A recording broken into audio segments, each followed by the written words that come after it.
വിലക്കപ്പെട്ട പ്രണയം ഭാഗം 14. ആമി കൊടുക്കാമെന്ന് പറഞ്ഞിട്ടും അവൻ ഗൗരവത്തോടെ അത് വീണ്ടും ചോദിച്ചതും അവൾ അവൻ്റെ കയ്യിലേക്ക് ആ പാത്രം വെച്ചു കൊടുത്തു. അവൻ അതുമായി മുത്തശ്ശിയുടെ മുറിയിലേക്ക് പോകുന്നത് ആമി വെറുതെ നോക്കി നിന്നു. ആമി! അവൻ മുറിയിലേക്ക് കയറി 5 മിനിറ്റ് കഴിയുന്നതിന് മുന്നേ തന്നെ മുത്തശ്ശിയുടെ വിളി അവൾക്കെത്തി. ആമി വേഗം തന്നെ മുത്തശ്ശിയുടെ മുറിയിലേക്ക് കയറി. നീയല്ലേ എനിക്ക് എല്ലാ ദിവസവും ഓട്സ് കൊണ്ടുവന്ന് തരുന്നത്, പിന്നെ ഇന്നെന്താ ഇങ്ങനെ? എബിയെ ഒന്ന് പാളി നോക്കിക്കൊണ്ടാണ് മുത്തശ്ശിയുടെ ചോദ്യം. എബിയാണെങ്കിൽ മുത്തശ്ശിയെ ഗൗരവത്തിൽ തന്നെ നോക്കി നിൽക്കുകയാണ്. ഇനി 2 പേർക്കും ഇടയിൽ കിടന്ന് പാടുപെടാൻ പോകുന്നത് ആമിയാണ്. അതെന്താ, ഇവള് തന്നാൽ മാത്രമേ ഓട്സ് കഴിക്കാൻ പറ്റുള്ളൂ എന്നുണ്ടോ? മുത്തശ്ശിയുടെ സംസാരം കേട്ടതും എബി തിരികെ മുത്തശ്ശിയോട് തന്നെ ചോദിച്ചു. അതിന് അവരവനെ ഒന്ന് തറപ്പിച്ചു നോക്കി. ഊരുതൻ്റെ എവിടെയായിരുന്നു ഇത്രയും ദിവസം? മുത്തശ്ശി അവനെ നോക്കി ചോദിച്ചതും അവൻ കട്ടിലിലേക്കിരുന്നു. ഹൈദരാബാദ്. അത് നിനക്ക് പറഞ്ഞിട്ട് പോയാൽ എന്താടാ തെമ്മാടി? മുത്തശ്ശി അവൻ്റെ കയ്യിൽ കളിയായി തട്ടിക്കൊണ്ട് ചോദിച്ചു. അതിപ്പോൾ അമ്മാമ്മ എങ്ങാനും എൻ്റെ ബിസിനസ് കാര്യങ്ങളൊക്കെ ഒറ്റിക്കൊടുത്താലോ എന്ന് കരുതിയല്ലേ ഞാൻ പറയാതെ പോകുന്നത്. അവൻ തമാശയോടെ പറയുന്നത് കേട്ടതും മുത്തശ്ശി അവൻ്റെ കയ്യിൽ മുറുക്കിയൊന്നടിച്ചു. ഫോണെങ്കിലും എടുത്തുകൂടെ നിനക്കെങ്കിൽ? ആ ചോദ്യം അവൻ ചിരിച്ചു തള്ളിക്കളഞ്ഞു. വാ, ഭക്ഷണം ഒരുമിച്ചിരുന്ന് കഴിക്കാം. മുത്തശ്ശിയോട് പറഞ്ഞ് അവൻ മുറുക്കി പുറത്തേക്കിറങ്ങി. അവൻ ഇറങ്ങും മുന്നേ തന്നെ ആമി ഇറങ്ങിയിരുന്നു. മുത്തശ്ശിയും ഒരുമിച്ചിരുന്നാണ് ഭക്ഷണം കഴിച്ചത്. പഠിക്കാനുള്ളതൊക്കെ പഠിച്ചു കഴിഞ്ഞതിന് ശേഷം ആമി കിടന്നു. ഒറ്റയ്ക്കിരിക്കുമ്പോഴെല്ലാം ഉള്ളിലേക്ക് തികട്ടി വരുന്നത് ഋഷിയേട്ടൻ്റെയും ലതാമ്മയുടെയും ഒക്കെ മുഖമാണ്. അവർ തന്നെ അവഗണിച്ചതാണ്. അതൊന്നും ഓർമ്മ വരാതിരിക്കാൻ വേണ്ടിയാണ് എപ്പോഴും എന്തെങ്കിലുമൊക്കെ ഓർത്തും ചെയ്തുമൊക്കെ ഇരിക്കുന്നത്. പക്ഷേ രാത്രിയായാൽ ചിന്തകൾ കറങ്ങിത്തിരിഞ്ഞ് അവിടെ തന്നെ എത്തും. അതൊക്കെ ഓർത്തു കഴിഞ്ഞാൽ പിന്നെ ഉറക്കം എന്നൊന്നും വരില്ല. ഓർമ്മകൾ ഇങ്ങനെ പിന്നിലേക്ക് സഞ്ചരിച്ചു കൊണ്ടേയിരിക്കും. മുന്നിൽ പഠിക്കാനുള്ള ബുക്കുകൾ ഇരിക്കുന്നുണ്ടെങ്കിലും ചിന്തകൾ പല വഴിക്ക് സഞ്ചരിച്ചു കൊണ്ടിരുന്നു. പഠിക്കാനിട്ടിരിക്കുന്ന മേശയുടെ മുന്നിൽ തന്നെയാണ് ജനൽ. വെറുതെ ആമി ആ ജനൽ തുറന്നിട്ടു. തെളിഞ്ഞ ആകാശമാണ്. നിറയെ നക്ഷത്രങ്ങളും ചന്ദ്രനും ഒക്കെ തെളിഞ്ഞങ്ങനെ നിൽക്കുന്നു. വെറുതെ അങ്ങനെ ശാന്തമായ അന്തരീക്ഷത്തിൽ ഒരു അന്തവും കുന്തവും ഇല്ലാതെ ആകാശത്തേക്ക് നോക്കിയിരുന്നപ്പോൾ മനസ്സൊന്ന് ശാന്താകുന്നത് ആമി സ്വയം അറിയുന്നുണ്ടായിരുന്നു. പെട്ടെന്നാണ് ചെറിയ രീതിയിലൊരു പാട്ട് അവളുടെ ചെവികളിലേക്ക് ഒഴുകിയെത്തിയത്. ഇതുവരെ അങ്ങനെ പാട്ടൊന്നും ഇവിടെ കേട്ട് പരിചയമില്ല. നിലാവിൻ്റെ നീലഭസ്മ കുറിയണിഞ്ഞവളെ, കാതിലോല കമ്മലിട്ടു കുഞ്ഞിരിപ്പവളെ, ഏതപൂർവ തപസ്സിനാൽ ഞാൻ സ്വന്തമാക്കി നിൻ രാഗലോല പരാഗ സുന്ദര ചന്ദ്രമുഖബിംബം. പെട്ടെന്ന് ഈ പാട്ട് കേട്ടപ്പോൾ ഒന്ന് അന്തിച്ചുവെങ്കിലും അതെവിടെ നിന്നാണ് വരുന്നത് എന്നവൾക്ക് ചിന്തിക്കേണ്ടി വന്നില്ല അധികം. മുകളിൽ ആകെയുള്ളത് എബിയാണ്. അവൻ തന്നെയാണത് വെച്ചിരിക്കുന്നത് എന്നവൾക്ക് ഉറപ്പാണ്. പക്ഷേ അതിനെക്കുറിച്ച് കൂടുതൽ ആലോചിക്കാതെ പാട്ടും പുറത്തെ അന്തരീക്ഷവും ആകാശത്തെ നക്ഷത്രങ്ങളും ചന്ദ്രനെയും കണ്ട് ആസ്വദിക്കുന്ന തിരക്കിലായിരുന്നു ആമി. അതേസമയം മുകളിലെ നിലയിൽ എബി ആകാശത്തേക്ക് നോക്കി ബാൽക്കണിയിൽ വെറുതെ അങ്ങനെ കിടക്കുകയായിരുന്നു. അങ്ങനെ തന്നെ ഇരുന്ന് ടേബിളിൽ തല ചായ്ച്ച് ആമി ഉറങ്ങിപ്പോയിരുന്നു. പിന്നീട് രാത്രി എപ്പോഴോ എന്തോ ശബ്ദം കേട്ട് ഉണർന്നപ്പോഴാണ് താൻ ഇപ്പോഴും ജനൽ തുറന്നിട്ട് ടേബിളിൽ തല ചായ്ച്ചാണ് ഉറങ്ങുന്നത് എന്നവൾ ഓർത്തത്. അപ്പോഴാണ് ജനലടച്ചതിന് ശേഷം അവൾ വന്ന് കട്ടിലിലേക്ക് കിടന്നത്. ദിവസങ്ങൾ കൊഴിഞ്ഞു പോയപ്പോൾ പിന്നീട് അങ്ങനെ വെറുതെ ജനാലിലൂടെ നിലാവിനെ നോക്കിയിരിക്കുന്നത് അവൾക്കൊരു പതിവായി മാറിയിരുന്നു. ആമി നാട്ടിൽ നിന്ന് തിരിച്ചു വന്ന് അടുത്ത തിങ്കളാഴ്ച തന്നെ അവർ വന്ന് താമസം തുടങ്ങി എന്ന കാര്യം പവൻ അവളെ വിളിച്ചു പറഞ്ഞിരുന്നു. തനിക്ക് ആ വീട് കൊണ്ട് പ്രത്യേകിച്ച് ഉപകാരമൊന്നുമില്ല. അതുകൊണ്ട് തന്നെ അവർ സമാധാനമായിട്ട് അവിടെ താമസിച്ചോട്ടെ എന്ന് തന്നെ അവൾ പറഞ്ഞു.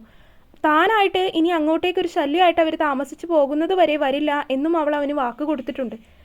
അങ്ങനെ ഒരു ദിവസം സമയം ഏകദേശം രാത്രി 8 മണിയൊക്കെ കഴിഞ്ഞിട്ടുണ്ട്. ഭക്ഷണം കഴിച്ചതിന് ശേഷം മുത്തശ്ശി കിടക്കാനായി മുറിയിലേക്ക് പോയി. രാത്രി സമയം ജോലിക്കാരും ഉണ്ടാകാറില്ല.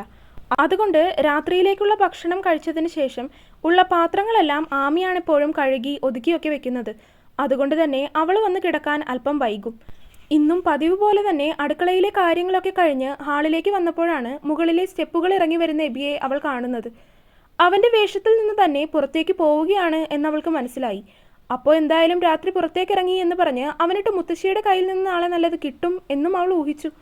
അതോർത്ത് മനസ്സിൽ ചിരിച്ചുകൊണ്ട് മുറിയിലേക്ക് കയറാൻ നേരമാണ് എബി അവളെ വിളിക്കുന്നത്. താനൊന്നവിടെ നിന്നേ. പെട്ടെന്ന് അങ്ങനെ അവൻ്റെ ശബ്ദം കേട്ടത് കൊണ്ട് തന്നെ തന്നെയാണോ എന്ന രീതിയിൽ അവൾ തിരിഞ്ഞു നോക്കി. സംശയത്തോടെയാണ് അവൾ തിരിഞ്ഞു നോക്കിയത്. കാരണം എബി ഇന്നുവരെ തന്നോട് നേരിട്ടൊരു വാക്ക് പോലും മര്യാദയ്ക്ക് സംസാരിച്ചിട്ടില്ല. വഴക്ക് പറയാനും ദേഷ്യപ്പെടാനും മാത്രമാണ് ഇതുവരെ എന്തെങ്കിലും സംസാരിച്ചിട്ടുള്ളത് തന്നെ. അവൾ തിരിഞ്ഞു നോക്കിക്കൊണ്ട് തനിക്ക് നേരെ കൈ ചൂണ്ടി എന്നെയാണോ എന്ന രീതിയിൽ അവനെ നോക്കി. തന്നെയാണ്, ഒന്ന് വന്നേ. സംശയത്തോടെ അവൾ അവൻ്റെ അടുത്തേക്ക് ചെന്നു. തനിക്ക് എനിക്ക് വേണ്ടിയിട്ടൊരു ഹെൽപ്പ് ചെയ്യാൻ വേണ്ടി പറ്റുമോ? പരുങ്ങലോടെയാണ് അവനത് അവളോട് ചോദിച്ചത്. അവൻ്റെ ആ ചോദ്യം കേട്ടതും ആമി അവനെ എന്താണെന്ന രീതിയിലൊന്ന് നോക്കി. അത് പിന്നെ ഞാനൊന്ന് പുറത്തേക്ക് പോവാണ്. അമ്മാമ്മയോട് ഇതുവരെ പറഞ്ഞിട്ടില്ല. പുറത്തു പോയി തിരിച്ചു വരുമ്പോൾ എനിക്ക് ഈ ഡോറൊന്ന് തുറന്നു തരാൻ പറ്റുമോ തനിക്ക്? അവൻ്റെ പതുങ്ങിയ രീതിയിലുള്ള ചോദ്യം കേട്ടതും ആമിക്ക് പെട്ടെന്ന് ചിരിയാണ് വന്നത്. ഒരു നിമിഷം അവൾ വാതിൽ തുറന്നു കൊടുക്കണോ വേണ്ടയോ എന്നൊന്ന് ആലോചിച്ചു. അത് പിന്നെ ഞാൻ ചിലപ്പോൾ ഉറങ്ങിപ്പോകും. Give me your mobile number, I will call you when I arrive. Phone കയ്യിലേക്ക് എടുത്തുകൊണ്ട് അവൻ ചോദിച്ചതും ആമി ഒരു നിമിഷം ഒന്ന് ആലോചിച്ചു. ശേഷം പാവല്ലേ തുറന്നു കൊടുത്തേക്കാമെന്ന് കരുതി അവൾ ഫോൺ നമ്പർ പറഞ്ഞു കൊടുത്തു. Okay then, I will call U. Phone number വാങ്ങി അവൻ വേഗത്തിൽ വാതിൽ തുറന്ന് പുറത്തേക്ക് ഇറങ്ങിപ്പോയിരുന്നു. ആമിയാണെങ്കിൽ ഇതെന്ത് ജീവി എന്ന രീതിയിൽ അവനെ നോക്കി നിന്നു. വാതിൽക്കൽ നിന്ന് പുറത്തേക്കൊന്ന് എത്തി നോക്കിയപ്പോൾ വണ്ടി സ്റ്റാർട്ട് ചെയ്യുന്ന ശബ്ദം മുത്തശ്ശിക്ക് കേൾക്കാതിരിക്കാൻ വേണ്ടിയിട്ട് ഗേറ്റ് വരെ വണ്ടി തള്ളിക്കൊണ്ടു പോകുന്നവനെ ആമി ചിരിയോടെയാണ് നോക്കിയത്. അവൻ പോയി കഴിഞ്ഞതും അവൾ വാതിലൊക്കെ അടച്ച് തൻ്റെ മുറിയിലേക്ക് പോയി. പതിവ് പോലെ കുറച്ചു സമയം ഇരുന്ന് പഠിച്ചു. ജനാലയിലൂടെ തണുത്ത കാറ്റ് വീശിയപ്പോൾ പുറത്തേക്ക് നോക്കി. ഇന്ന് മഴയുടെ ലക്ഷണമുണ്ട്. കാർമേഘം ഇരുണ്ടുകൂടിയിരിക്കുന്നത് കൊണ്ട് തന്നെ നിലാവിനെ കാണാൻ കഴിയുന്നില്ല, നക്ഷത്രങ്ങളെയും തെളിയുന്നില്ല. നിരാശയോടെ അവൾ ഓർത്തു, എബിയില്ലാത്തത് കൊണ്ട് തന്നെ ഇന്ന് പാട്ടുമില്ല. കുറച്ചു സമയം കൂടിയിരുന്ന് പഠിച്ച് ഉറക്കം വന്നപ്പോൾ അവൾ കട്ടിലിലേക്ക് കിടന്നു. വരുമ്പോൾ അവൻ വിളിക്കുമല്ലോ എന്ന് കരുതി ഫോൺ എടുത്ത് തലയണയുടെ അരികിൽ വെക്കാനും അവൾ മറന്നില്ല. നല്ല രീതിയിൽ പുറത്ത് മഴ പെയ്യുന്നത് അവൾക്ക് അറിയുന്നുണ്ടായിരുന്നു. അത് കേട്ടുകൊണ്ട് അവൾ പുതപ്പിനടിയിൽ സുഖമായി കിടന്നുറങ്ങി. നല്ല രീതിയിൽ ഉറങ്ങിക്കിടക്കുന്ന സമയത്ത് പെട്ടെന്നാണ് ഫോൺ ബെല്ലടിക്കുന്ന ശബ്ദം കേട്ടത്. താൻ രാവിലെ അല്പം എഴുന്നേൽക്കാൻ മടിയുള്ള കൂട്ടത്തിലാണ്. അതുകൊണ്ട് തന്നെ 2-3 അലാറം ഒരുമിച്ച് വെച്ചിട്ടുണ്ട്, 5 മിനിറ്റ് ഇടവിട്ട്. അതിൽ ആദ്യത്തെ അലാറം ആയിരിക്കും അടിക്കുന്നതെന്ന് കരുതി ആമി പിന്നെയും ഫോൺ ഓഫ് ചെയ്ത് വെച്ചുകൊണ്ട് തിരിഞ്ഞു കിടന്നുറങ്ങി. ഇത്ര വേഗം അലാറം അടിക്കുന്നോ എന്ന് കരുതി ശല്യമൊന്ന് ചിന്തിച്ചുകൊണ്ട് അവൾ പുതപ്പ് തലവഴി മൂടി. പക്ഷേ അടുത്ത മിനിറ്റിൽ പിന്നെയും ഫോൺ ബെല്ലടിക്കുന്ന ശബ്ദം കേട്ടതും ഈർഷ്യയോടെ അവൾ കട്ടിലിൽ എഴുന്നേറ്റിരുന്നു. അവൾ കട്ടിലിൽ എഴുന്നേറ്റിരിക്കുന്ന സമയം കൊണ്ട് ആ ഫോണും കട്ടായിരുന്നു. അത് കട്ടായി കഴിഞ്ഞതിന് ശേഷമാണ് അവൾ എബി തന്നെ വരുമ്പോൾ വിളിക്കുമല്ലോ എന്ന് പറഞ്ഞ കാര്യം ഓർക്കുന്നത്. ഞെട്ടലോടെ കണ്ണുകൾ തിരുമ്മി തുറന്ന് ലൈറ്റ് ഇട്ട് ഫോൺ എടുത്ത് നോക്കിയപ്പോൾ പരിചയമില്ലാത്ത നമ്പറിൽ നിന്നും 4 മിസ്ഡ് കോൾ. അതിൽ നിന്ന് തന്നെ വിളിച്ചിരിക്കുന്നത് അവനാണ് എന്നവൾക്ക് മനസ്സിലായി. ഞെട്ടലോടെ അവൾ ഫോൺ എടുത്ത് വേഗത്തിൽ അവനെ തിരികെ വിളിച്ചു. Open the door. ഫോൺ എടുത്ത പാടെ അവൻ അത്രമാത്രം പറഞ്ഞത് കട്ട് ചെയ്തിരുന്നു. ആമി വേഗത്തിൽ വാതിൽ തുറന്ന് പുറത്തേക്കിറങ്ങി പതിയെ നടന്നു വന്ന് ഹാളിലെ ഡോറ് തുറന്നു. പുറത്ത് വന്ന് നോക്കുമ്പോൾ ദാ പുലി പോലെ പോയവൻ മഴയിൽ നനഞ്ഞു കുതിർന്ന് കോഴിയെപ്പോലെ വന്നു നിൽക്കുന്നു. തണുത്തു വിറച്ചുള്ളവൻ്റെ നിൽപ്പ് കണ്ടിട്ട് ആമിക്ക് പോലും പാവം തോന്നിപ്പോയി. സോറി, ഞാൻ ഉറങ്ങിപ്പോയി. It's okay, thank you. വാതിൽ ലോക്ക് ചെയ്തേക്ക്. അത്രമാത്രം പറഞ്ഞ് അവൻ വേഗത്തിൽ മുകളിലേക്ക് ഓടിക്കയറി. അവൻ പറഞ്ഞതിന് തലയാട്ടിക്കൊണ്ട് ആമി വേഗം വാതിലടച്ച് പതിയെ തൻ്റെ മുറിയിലേക്ക് നടന്നു. നല്ല മഴയായിരുന്നു. അതുകൊണ്ട് തന്നെ പിറ്റേ ദിവസം എഴുന്നേൽക്കാൻ ചെറുതായിട്ടൊന്ന് വൈകിപ്പോയിരുന്നു ആമി. മുറിയിൽ നിന്ന് എല്ലാ കാര്യങ്ങളും കഴിഞ്ഞ് കുളിച്ച് റെഡിയായിട്ടാണ് ആമി പുറത്തേക്ക് ഇറങ്ങിയത്. നോക്കുമ്പോൾ മുത്തശ്ശി ഹാളിൽ തന്നെ ഇരിക്കുന്നുണ്ട്. ഗൗരവത്തോടെ ഇരിക്കുന്ന മുത്തശ്ശിയെ നോക്കി അവളൊന്ന് ചിരിച്ചുകൊണ്ട് നേരെ അടുക്കളയിലേക്ക് നടന്നു. മുത്തശ്ശിക്കുള്ള സ്പെഷ്യൽ ചായയുമായി ഹാളിലേക്ക് വന്ന് അവളത് മുത്തശ്ശിക്ക് നേരെ നീട്ടിയപ്പോഴും മുത്തശ്ശിയുടെ മുഖം ഗൗരവത്തിൽ തന്നെയാണ്. ഗുഡ് മോർണിംഗ് മുത്തശ്ശി. Good morning. ഗൗരവത്തിൽ അത്രമാത്രം പറഞ്ഞ് ആ സംസാരം അവിടെ അവസാനിപ്പിച്ചിരുന്നു മുത്തശ്ശി. എബി ഇതുവരെ എഴുന്നേറ്റിട്ടില്ല. നീ പോയി അവനെ ഒന്ന് വിളിച്ചിട്ട് വന്നേ. ഞാനോ? മുത്തശ്ശി പറഞ്ഞ പാടെ ആമി ഞെട്ടലോടെ ഞാനോ എന്ന് ചോദിച്ചു പോയി.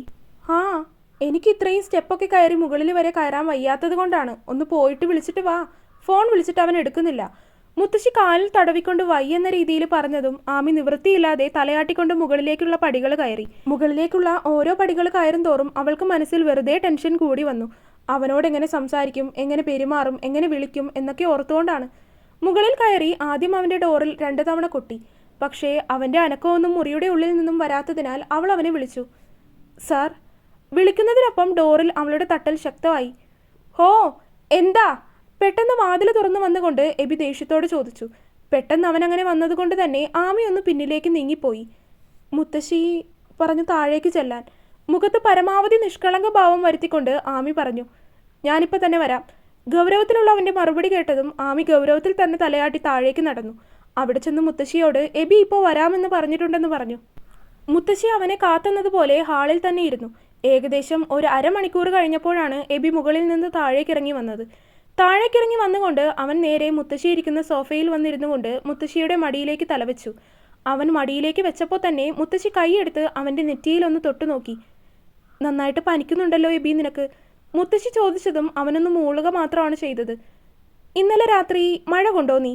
മുത്തശ്ശി ഒന്നും അറിയാത്തതുപോലെ അവനോട് സംശയത്തോട് ചോദിച്ചു. അതിന് അവൻ പ്രത്യേകിച്ച് മുത്തശ്ശിയോട് ഉത്തരവൊന്നും പറഞ്ഞില്ല. ചോദിച്ചത് കേട്ടില്ലേ, ഇന്നലെ മഴ നനഞ്ഞോ എബിക്കുട്ടാ നീ? അവൻ്റെ തലയിലൂടെ ഒന്ന് തലോടി അവൻ ഇല്ലെന്ന രീതിയിലൊന്ന് മൂളിയതും മുത്തശ്ശി അവൻ്റെ കയ്യിൽ ഒന്ന് ചെറുതായിട്ട് പിച്ചി. അപ്പോൾ ഇന്നലെ രാത്രി മഴ നനഞ്ഞു വന്ന് ഇവിടെ സ്റ്റെയർ മുഴുവൻ വെള്ളമാക്കിയത് ഞാനായിരിക്കും. അത് ചോദിച്ച അതേ നിമിഷം തന്നെയാണ് ആമി അങ്ങോട്ട് വന്നത്. പെട്ടെന്നൊരു നിമിഷം ആമിയും അത് കേട്ടൊന്ന് സ്റ്റക്കായി പോയി. എബി കണ്ണു തുറന്നപ്പോൾ തന്നെ നോട്ടം പോയത് മുന്നിൽ നിൽക്കുന്ന ആമിയിലേക്കാണ്. അവളുടെ ആ അന്തിച്ചുള്ള നിൽപ്പ് കണ്ടപ്പോൾ തന്നെ അവളല്ല ഇത് മുത്തശ്ശിയോട് പറഞ്ഞത് എന്നവന് മനസ്സിലായി. രാത്രി പെരുമഴയിൽ നീ എങ്ങോട്ട് പോയതാണ് എബി? എന്നിട്ടിപ്പോൾ കണ്ടോ, പനിയുമായി. മുത്തശ്ശി അവനെ ശകാരിച്ചുകൊണ്ടിരുന്നു. എബി ഒന്നും മിണ്ടാതെ അത് കേട്ട് കിടന്നു. അല്ല, അതിപ്പോൾ അവിടെ നിൽക്കട്ടെ, ഇന്നലെ നീ വന്നപ്പോൾ ഇവിടെ വാതിലാര് തുറന്നു തന്നു? മുത്തശ്ശി ചോദിച്ചതും അപ്പോഴും അവൻ്റെ നോട്ടം ആമിയിലേക്കൊന്ന് പോയി. ആമിയാണോ നിനക്ക് വാതിൽ തുറന്നു തന്നത്? മുത്തശ്ശി അവളെ നോക്കി ഗൗരവത്തിൽ ചോദിച്ചു. ആമിയാണെങ്കിൽ എന്ത് പറയണമെന്നറിയാതെ എബിയെ നോക്കി. ഇവളൊന്നും അല്ല, I have spare key with me, അതുപയോഗിച്ചാണ് ഞാൻ തുറന്നത്. എബി പറഞ്ഞതും മുത്തശ്ശി അതിനെ കനപ്പിച്ചൊന്ന് മൂളി. ആമി അതിന് നെഞ്ചിൽ ആശ്വാസത്തോടെ ഒന്ന് കൈവച്ചു. കൃത്യമായിട്ട് അതേ നിമിഷം തന്നെ മുത്തശ്ശിയും ആമിയെ നോക്കി. അവൾ മുത്തശ്ശിയെ നോക്കി ഒന്ന് ചിരിച്ചു കാണിച്ചു. ഇനി ഇന്ന് രാത്രി എങ്ങോട്ടാണ് മോൻ? അവൻ്റെ മുടിയിലൂടെ ഒന്ന് തലോടിക്കൊണ്ടാണ് മുത്തശ്ശി അത് ചോദിച്ചത്. അതിന് എബി ഒന്നും മിണ്ടാതെ മുത്തശ്ശിയുടെ മടിയിലേക്ക് ഒന്നുകൂടി ചുരുണ്ടുകൂടി. ആമി മോള് പോയിട്ട് ഒരു ചുക്കുകാപ്പി ഉണ്ടാക്കി കൊണ്ടുപോവാ. മുത്തശ്ശി അവളോട് പറഞ്ഞതും തലയാട്ടിക്കൊണ്ട് ആമി അടുക്കളയിലേക്ക് നടന്നു.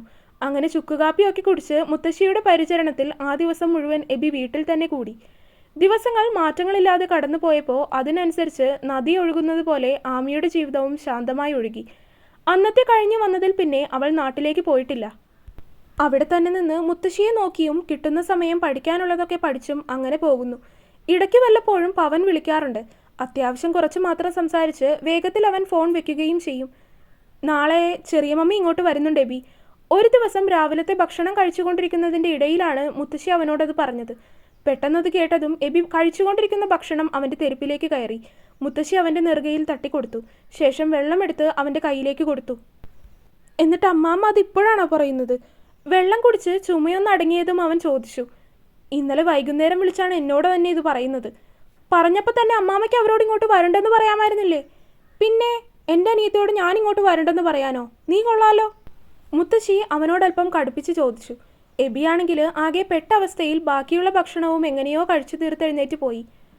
ആരാ മുത്തശ്ശി ഈ ചെറിയ മമ്മി? എബി എഴുന്നേറ്റ് പോയി കഴിഞ്ഞതും ആമി വന്ന് മുത്തശ്ശിയോട് ചോദിച്ചു. ചെറിയ മമ്മീന്ന് ഇവൻ്റെ പപ്പ വിളിക്കുന്നതാണ്. ശരിക്കും അതെൻ്റെ അനിയത്തിയാണ്, ഗ്രേസി. അപ്പോൾ ആ മാഡത്തിന് സാറിന് ഇഷ്ടമല്ലേ? ഇഷ്ടക്കുറവൊന്നുമില്ല, പക്ഷേ രണ്ടുപേരും തമ്മിൽ കണ്ടുകൂടാ. കീരിയും പാമ്പും പോലെയാണ്. ഇവൻ പറയുന്ന കാര്യങ്ങളൊന്നും അവൾക്ക് ഇഷ്ടാകില്ല, അവൾ പറയുന്ന കാര്യമൊന്നും ഇവനും ഇഷ്ടാകില്ല.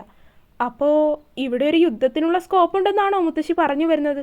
മുത്തശ്ശി പറയുന്നത് കേട്ടതും ആമി കളിയോടെ അവരോട് തിരികെ ചോദിച്ചു. യുദ്ധമാണോ അതോ ഇനി പ്രളയമാണോ എന്നൊക്കെ നാളെ രാവിലെ ഇനി അവൾ വന്നു കഴിഞ്ഞതിന് ശേഷം കാണാം.